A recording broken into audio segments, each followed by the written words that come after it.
গল্পের নাম অভিশপ্ত অন্দরমহল। বাংলার এক নিভৃত গ্রাম রামচন্দ্রপুর। গ্রামের শেষ প্রান্তে এক পোড়ো বাড়ি, যার নাম শুনলে এখনও কেঁপে ওঠে গ্রামের মানুষ। জমিদার হরিপ্রসাদের অন্দরমহল। এই বাড়ি একসময় ছিল প্রতাপশালী জমিদার হরিপ্রসাদের প্রাসাদ, কিন্তু তার লোভ, নিষ্ঠুরতা আর অভিশাপের ফলেই এক রাতে নৃশংসভাবে খুন হয় বাড়ির আসল মালিক রমাকান্ত চৌধুরী ও তার পরিবার। সেই রাত থেকেই বদলে যায় সব কিছু। সন্ধ্যার পর পাখিরাও পাখা মেলে না ওই দিকটায়, বাতাস থেমে যায়, আর পোড়ো বাড়ির ভেতর থেকে শোনা যায় রমাকান্তের কন্যার আর্তনাদ, বাবা বাঁচাও। গ্রামের লোকজন বলে জমিদার নিজেও শান্তিতে মরতে পারেনি। তার লাশ পাওয়া গেছিল পোড়ো বাড়ির ভেতরেই, গলায় দাগ, চোখ কোঠরের বাইরে। তার লেটেল বাহিনীর কেউ অন্ধ, কেউ পাগল, কেউ নিখোঁজ। এখনও সন্ধ্যা ঘনালেই পোড়ো বাড়ির জানালায় দেখা যায় আলো, কুয়াশার ভেতর ছায়া। কে যাবে সেখানে? কিন্তু একদিন শহর থেকে আসে এক ইতিহাস গবেষক, দেবজ্যোতি। সে বিশ্বাস করে না ভূতে। তার ক্যামেরা আর ডায়েরি নিয়ে সে ঢুকে পড়ে অভিশপ্ত অন্দরমহলে। তারপর সন্ধ্যা 6টা। দেবজ্যোতি পৌঁছেছিল রামচন্দ্রপুর গ্রামে, পিঠে ব্যাগ, হাতে ক্যামেরা আর নোটবুক। স্থানীয় লোকেরা বারবার সাবধান করেছিল, সাহেব সন্ধ্যার পর ওদিকে যাইয়েন না, ওই বাড়িতে গেলে কেউ ফিরে আসে না। দেবজ্যোতি হেসে উড়িয়ে দেয়, আধুনিক যুগে ভূত সবই তো লোককথা।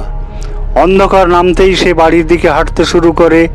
রাস্তা শুনশান, কুয়াশায় ঢাকা, বাতাস নিস্তব্ধ। হঠাৎ কোথা থেকে যেন একটা সাইকেলের ঘন্টা বেজে ওঠে, কিন্তু আশপাশে কেউ নেই। অবশেষে সে পৌঁছায় অন্দরমহলের সামনে। দেয়ালের সিমেন্ট খসে পড়েছে, জানালায় মাকড়সার জাল, আর একটা পুরনো দরজায় অদ্ভুত এক আঁচড়ের দাগ। দেবজ্যোতি হাতে টর্চ জ্বালিয়ে ঠেলে দেয় দরজাটা। কর্কশ এক শব্দে দরজা খুলে যায়, যেন কারো দীর্ঘশ্বাস ভেসে আসে ভেতর থেকে। ভেতরে ঢুকতেই দেয়াল জুড়ে পুরনো ছবি, জমিদারের, তার স্ত্রী ও এক ছোট মেয়ের। তাদের চোখে এক অদ্ভুত শূন্যতা, যেন তাকিয়ে আছে। সে যখন ছবি তুলতে ব্যস্ত, হঠাৎ ক্যামেরা নিজে নিজে বন্ধ হয়ে যায়। ব্যাগে হাত দিয়েই বোঝে ব্যাটারি ফুল চার্জড। ঠিক তখনই তার পেছনে পায়ের শব্দ, শুকনো পাতায় চাপা পড়া মৃদু চলার আওয়াজ। সে ঘুরে দাঁড়ায়, কিন্তু কেউ নেই। কিন্তু ক্যামেরার স্ক্রিনে দেখা যায় একটি মেয়ের ছায়া, সাদা জামায় মুখ ঢাকা। সে দাঁড়িয়ে আছে ঘরের মাঝখানে। দেবজ্যোতির গলা শুকিয়ে যায়। হঠাৎ দরজাটা নিজে নিজেই বন্ধ হয়ে যায়। ঘরের বাতাস ঠান্ডা, জমাট, আর স্পষ্ট শোনা যায় কান্নার আওয়াজ, বাবা বাঁচাও। দেবজ্যোতি ছুটতে যায় দরজার দিকে, কিন্তু দরজাটা খুলে না।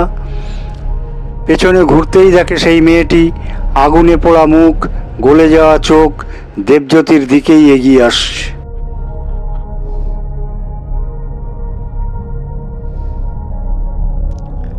ঘরের ভেতরটা হঠাৎ এক নিঃশব্দ মৃত্যু ঘণ্টার মতো ভারী হয়ে উঠল।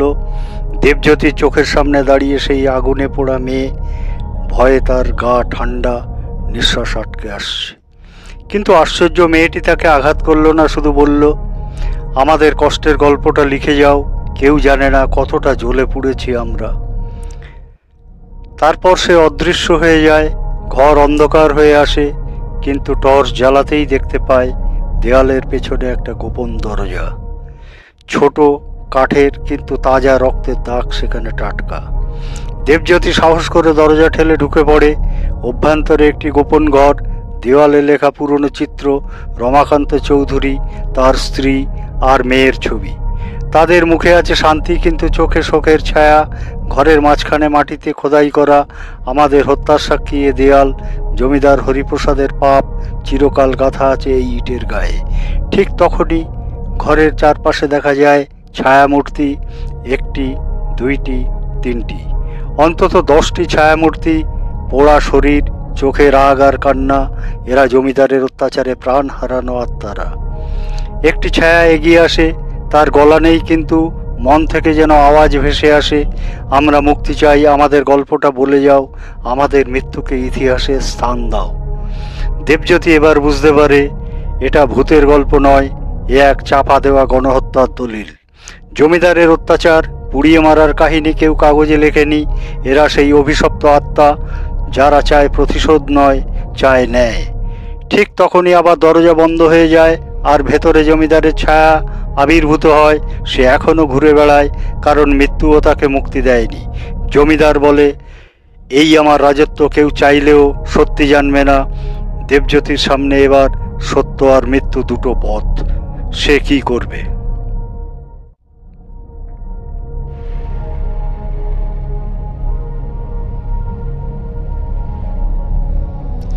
ঘরের ভেতর হঠাৎ ঠান্ডা জমাট বাতাস, জমিদার হরিপ্রসাদের ছায়া ধীরে ধীরে আকার নিচ্ছে।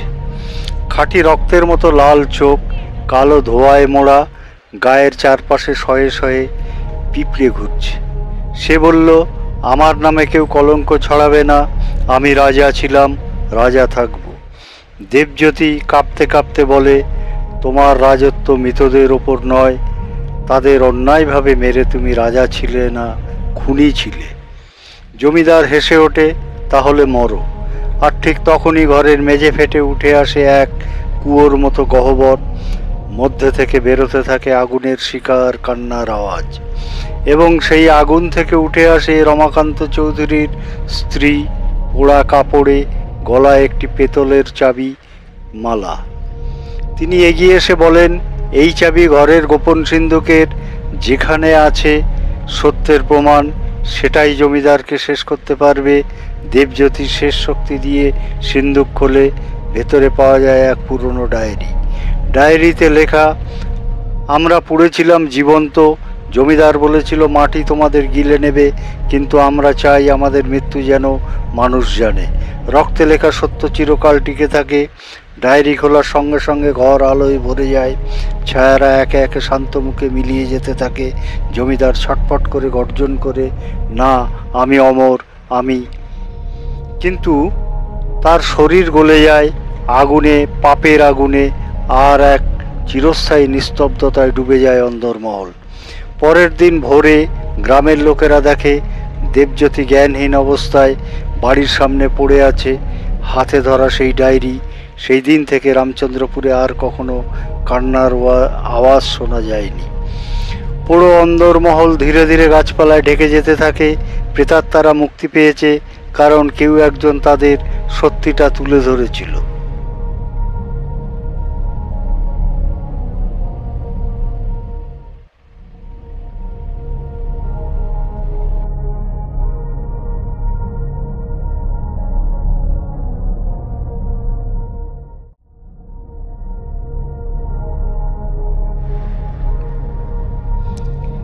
3 মাস কেটে গেছে, দেবজ্যোতি পুরোপুরি সুস্থ, কিন্তু সে আর আগের মতো নেই। চোখে গভীরতা, কথায় ভার। তার হাতের লেখা এখন একটি বইয়ের রূপ নিয়েছে, অভিশপ্ত অন্দরমহল, এক সত্য কাহিনী। বইটি ছড়িয়ে পড়েছে বাংলার প্রতিটি পাঠকের মনে। গ্রামের সাদামাটা কাহিনী, জমিদারি বর্বরতা আর পুড়ে যাওয়া মানুষের ইতিহাস সব উঠে এসেছে ডায়েরির পাতায়। প্রত্যেকটি শব্দ যেন দগদগে এক ক্ষত।